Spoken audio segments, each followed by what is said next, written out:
Assalamualaikum warahmatullahi wabarakatuh. Salam sejahtera bagi kita semua. Anak-anak ibu yang terkasih, hari ini kita belajar tentang ciri-ciri teks deskripsi. Kemarin kita sudah mempelajari apa dan contoh-contoh teks deskripsi. Sekarang kita lebih memperdalamnya, mengenal ciri-ciri teks deskripsi secara umum. Yang pertama, dalam teks deskripsi itu pasti menggambarkan sesuatu objek. Misal di buku paket kalian ada 4 contoh. Objek apa yang digambarkan? Nah, itu pasti ada di teks deskripsi, pasti menggambarkan sesuatu. Misal ada Pantai Parangtritis, ada ayahku, ada ibuku, ada kelinciku si Bagas. Dan itu dia menggambarkan tentang objek, menggambarkan sesuatu. Ciri yang kedua, yang digambarkan itu pasti jelas dan rinci. Nah, kalau jelas dan rinci itu ciri-ciri teks deskripsi. Yang ketiga, apa yang lebih diperjelas, apa yang lebih dirincikan di dalam teks deskripsi, ini dia. Pasti dia merincikan ciri-ciri fisik, bentuk, ukuran, warna, ciri-ciri keadaan. Inilah yang lebih diperdalam. Nah, itu ciri-ciri teks deskripsi secara umum. Demikianlah ciri-cirinya secara umum. Baiklah, ini ciri yang kedua, ciri-ciri teks deskripsi dari segi bahasa. Yaitu yang pertama, dia menggunakan kata khusus, tidak kata umum. Ya, misal nih, warna. Warna ini kan umum, dia banyak. Jadi kalau teks deskripsi, dia cirinya lebih khusus lagi dia. Warnanya nanti dijelaskan. Misal, kemarin saya memberi contoh tentang mendeskripsikan kamar tidur saya. Saya memiliki meja belajar berwarna merah. Nah, seperti itu dia. Dikhususkan dia. Itu salah satu ciri teks deskripsi. Yang berikutnya, kalimat rincian. Di dalam teks deskripsi secara bahasa itu terdapat kalimat rincian, lebih dirincikan lagi bahasanya. Misal nih, ibuku orang yang sangat baik. Ya, baiknya itu lebih dijelaskan lagi, baik seperti apa maksudnya ibu itu, lebih dirincikan lagi dia. Dia berusaha menolong semua orang. Nah, menolong semua orang itu kan baik, lebih dirincikan lagi kebaikannya. Dia ramah dan tutur katanya lembut. Ramah dan tutur kata lembut itu kan menyimpulkan suatu kebaikan dia, ya kan? Nah, seperti itu dia.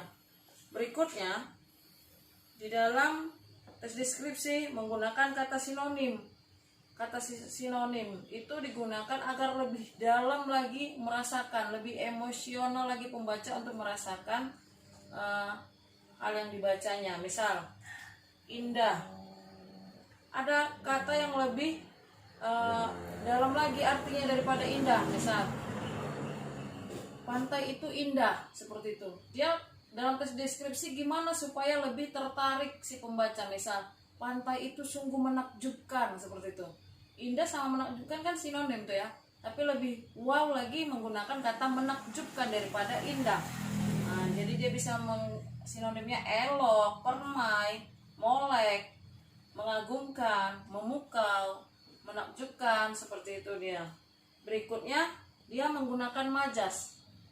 Majas itu dia gaya bahasa yang imajinatif, atau dia menggunakan makna kias, makna yang tidak sebenarnya. Contoh, dalam majas ini, angin pantai dengan lembut mengelus wajah kita. Ya, angin pantai dengan lembut mengelus wajah kita, mengelus. Ini berarti dia menggunakan majas, mengelus. Yang mampu mengelus itu adalah manusia yang punya tangan mengelus. Tetapi di sini dia karena menggunakan majas, angin mampu mengelus wajah kita. Di situ dia maksudnya majas ini menggunakan makna hiasan, tidak makna yang sebenarnya. Berikutnya, kata penginderaan. dalam teks deskripsi ini menggunakan kata penginderaan agar lebih dapat dirasakan oleh pembaca. Dikatakan oleh si penulis bahwa angin pantai dengan lembut mengelus wajah. Berarti seolah-olah dia mengajak pembaca agar mampu merasakan, kan gitu. Agar mampu merasakan kelembutan angin pantai tersebut. Seperti itu dia penginderaan. Indra tahu ya kan? Mata, kulit, seperti itu. Hidung bisa mencium. Dalam teks deskripsi itu menggunakan penginderaan, seolah-olah indera itu dapat merasakan apa yang dideskripsikan, seperti itu. Berikutnya kata ganti orang. Nah, di dalam teks deskripsi ciri kebahasaannya salah satunya menggunakan kata ganti orang. Contoh, Budi adalah ayahku.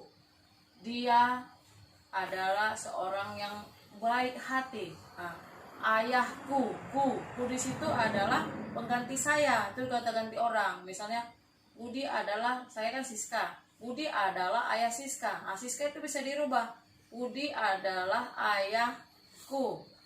Dia ini siapa? Ayah saya tadi, kan gitu. Itu dia, itu juga adalah kata ganti orang. Nah, demikianlah ciri-ciri deskripsi berdasarkan dari segi bahasa. Terima kasih atas perhatiannya. Semoga video ini bermanfaat. Assalamualaikum warahmatullahi wabarakatuh.